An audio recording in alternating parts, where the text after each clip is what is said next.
ya quizás vas a tener un poquito más de fresquete, ¿eh? Bueno, quiero pedir un fuerte aplauso para nuestro primer invitado de hoy, Stefan Rasmussen, que está con nosotros aspirando nuevamente un nuevo periodo dentro del Senado. ¿Cómo estás, Stefan? Bueno, muchas gracias. Bueno, muy buen día, un gusto acá estar con todo el equipo y con toda la teleaudiencia.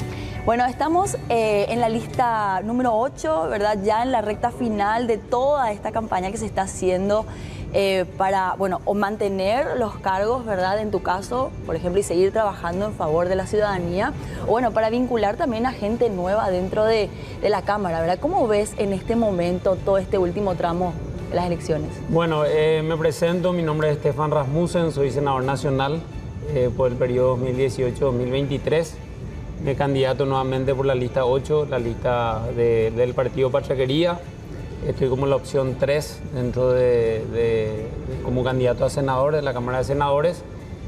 Bueno, estamos ya en la recta final, como bien decís, ahora ya está a días de las elecciones. Esperemos que la gente vaya a votar, no solamente a votar, sino que vaya a elegir, porque por primera vez en elecciones generales el ciudadano va a poder elegir a su candidato de preferencia. Sí. Ya no va a votar solamente una lista sana, sino que va a poder elegir a su candidato en el caso de diputados y senadores. Y bueno, desde el Partido Pachaquería le ofrecemos a la ciudadanía una opción diferente, ¿verdad? Nosotros somos un partido de oposición. Ahora en este periodo nos tocó volver con fuerza al Congreso con 3 diputados y 3 senadores. Y ponemos de vuelta a consideración de la ciudadanía nuestras candidaturas, que en mi caso en particular no son solamente promesas y propuestas, sino lo que ya vine haciendo estos 5 años. Y a eso quería ir, ¿verdad? Porque fuera de aire estábamos hablando que, bueno, pues esta vez ya vamos a empezar a elegir prácticamente uno por uno a quienes nos van a estar representando en las diferentes cámaras también, ¿verdad? Y qué importante es interiorizarse de cuál es el trabajo que estuvo haciendo la gente que, bueno, se va a volver a candidatar, ¿verdad?, para los diferentes puestos y conocer la hoja de ruta de lo que estuvo haciendo. Y eso que estabas diciendo, ¿verdad?, son hechos lo que vos estás poniendo a consideración.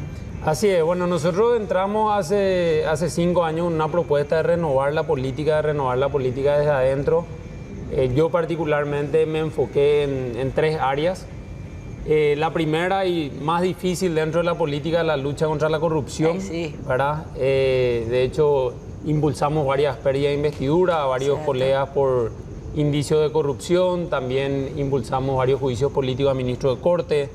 De hecho, se renovó también la Corte con 7 nuevos ministros que esperemos que hagan un mejor trabajo.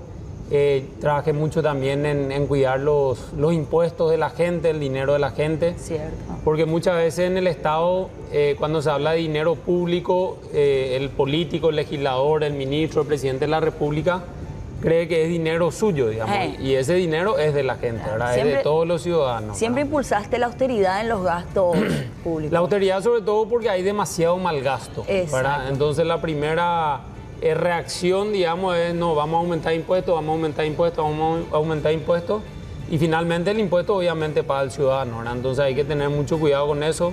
Hay que gastar mejor el dinero público. A mí me tocó ser miembro de la Comisión Bicameral de Presupuestos los 5 años que estuve. También estuve como presidente de la Comisión de Cuentas y Control.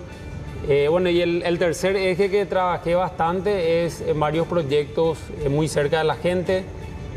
Fui impulsor del proyecto de las ollas populares en momento de pandemia, que fue todo una tragedia, digamos, y esa solidaridad de la ciudadanía proactiva. Una gran herramienta, sí. Que de hecho se construyó la ley con la ciudadanía misma, ¿verdad? De ollas populares, después de eso migró a centros y comedores comunitarios. También trabajamos fuertemente en el tema IPS, que lastimosamente todavía no pudimos reformar para la gobernanza IPS. Que bueno, todos estamos obligados a aportar, pero el servicio público, el servicio de salud que da es bastante precario, ¿verdad? Entonces hay una reforma importante que hacer. Y bueno, y quedan todavía muchísimo por hacer, ¿verdad? Lo del transporte público también estuviste impulsando. También. Súper importante, sobre todo ahora que se está hablando tanto de esto. Y lastimosamente se implementó muy mal, digamos, ¿verdad? Porque el tema del billetaje electrónico justamente lo que buscaba era el control, ¿verdad? Y que el Estado, a través del Viceministerio de Transporte, pueda saber dónde están los buses. De hecho, Claro. con la tecnología hoy el ciudadano debería mirar en su celular, clic. debería saber a qué hora llega, en cuánto tiempo llega, si está lleno, si no está lleno. Y bueno, lastimosamente esa ley que también nos tocó impulsar se implementó muy mal, ¿verdad? Esperemos que ahora que saltó todo este desastre se pueda corregir. Pero ese es un tema que lastimosamente no se puso foco, ¿verdad? El transporte público La en el área transparencia. metropolitana está un desastre, ¿verdad?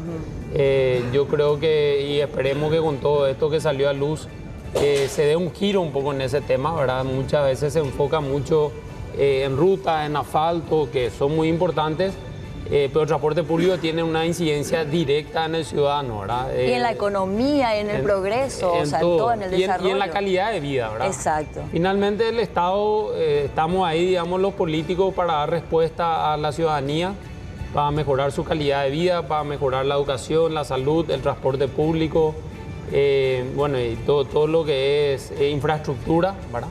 Y bueno, yo pongo a consideración de la ciudadanía nuevamente mi candidatura.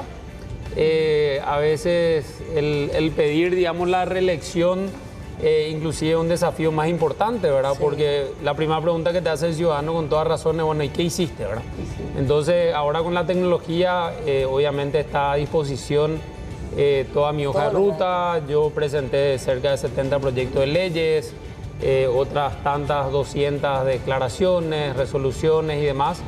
Y bueno, y la propuesta y la promesa es de seguir trabajando y esperemos que la ciudadanía nos pueda acompañar con su voto, primero a la lista 8 de Partido Patria Quería y como decía, yo estoy en la opción 3 de senadores. Y sobre todo para poder seguir trabajando con esos puntos que ya se aprobaron de por ahí, pero que están todavía trabajándose, ¿verdad? Porque hay que decirlo, a veces quedan cortos 5 años, porque no es que van saliendo todos juntos, sino que es un proceso, ¿verdad? Es un proceso.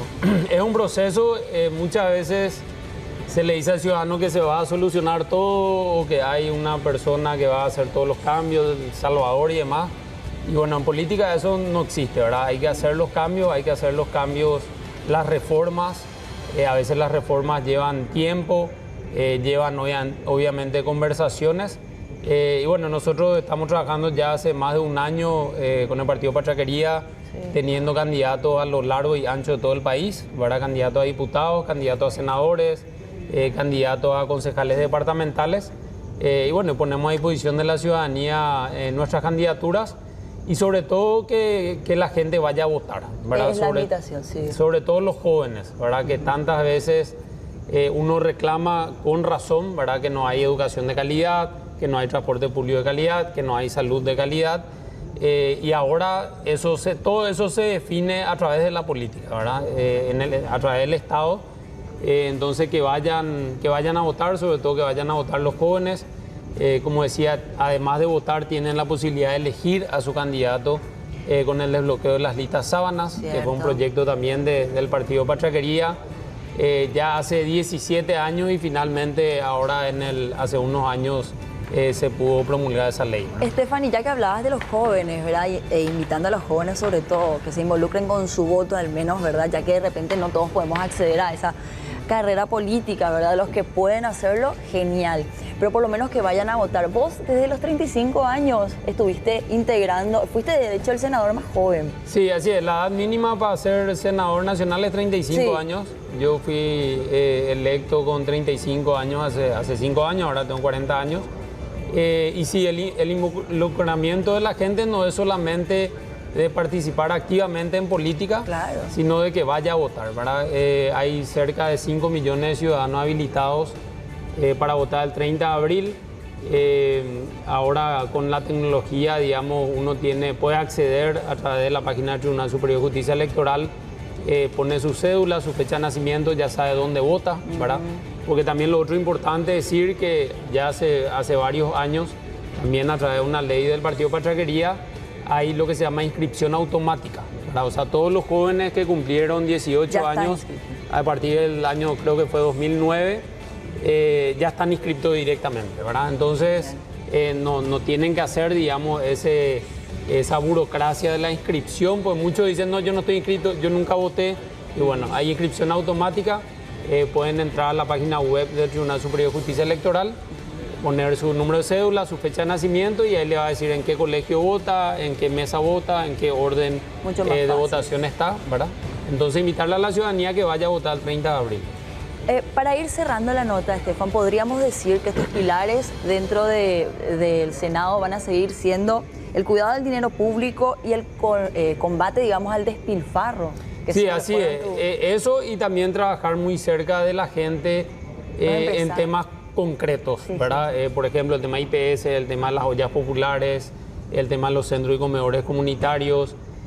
También trabajamos fuertemente para que no haya abusos de los precios de los combustibles, por ejemplo, que fue un tema en los últimos meses coyuntural, digamos, a nivel mundial, ¿verdad? Sí. También el precio de los medicamentos, que hay muchos reclamos que la ciudadanía dice, bueno, me voy acá a Clorinda y compro un medicamento por un tercio del precio que compro acá en Asunción o en el área metropolitana. Entonces hay muchísimo por hacer, realmente hay muchísimo por hacer. Yo pongo de vuelta a consideración de la ciudadanía mi candidatura, ¿verdad? Estoy como en la lista 8 de Partido Patria Querida, la opción 3. Y bueno, espero que nos puedan acompañar. Ya como decíamos en los últimos días de campaña, realmente muy contento por todo el apoyo y la receptividad de la gente. Y bueno, quedan ahora estos últimos 9 días para seguir hablando con la gente y esperemos que haya una gran participación el 30 de abril. Sería genial. Así que, bueno, muchísimas gracias, Stefan Rasmussen, por acompañarnos en esta jornada. Gracias de verdad. Y a la gente que vaya a votar, que vaya y que diga, yo quiero participar por un mejor Paraguay. Gracias, Stefan. Gracias a usted y bueno, un saludo a toda la teleaudiencia. Genial. Bueno, seguimos con el programa.